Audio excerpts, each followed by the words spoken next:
இறுதிவாதையான அனைத்து முதற்பேறானவர்களின் மரணம் பேரழிவை கொண்டு வந்தது.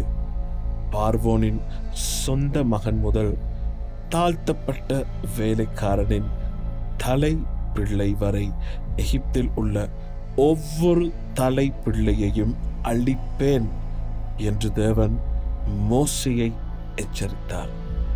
இஸ்ரவேலர்களை பாதுகாக்க தேவன் பஸ்காவை நியமித்தார். ஒவ்வொரு இஸ்ரவேலனும் அவன் வீட்டாரும் ஒரு பழுதற்ற ஆட்டுக்குட்டியை பலியிட்டு அதன் இரத்தத்தை தங்கள் வீட்டு வாசல் நிலை கால்களில் தெளிக்க வேண்டும்.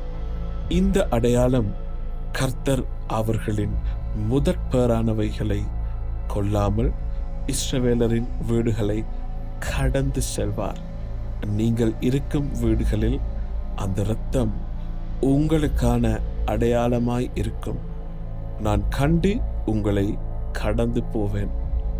நான் எகிப்து தேசத்தை அழிக்கும் போது எந்த அழிக்கும் வாதை உங்களுக்குள்ளே வராதிருக்கும்.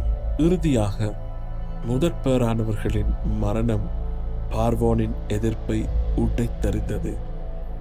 இரவில் பார்வோன் மோசேயையும் ஆரோனையும் வரவழைத்து உடனடியாக இஸ்ரவேலர்களுடன் எகிப்தை விட்டு வெளியேறும்படி அவர்களை வற்புறுத்தினான்.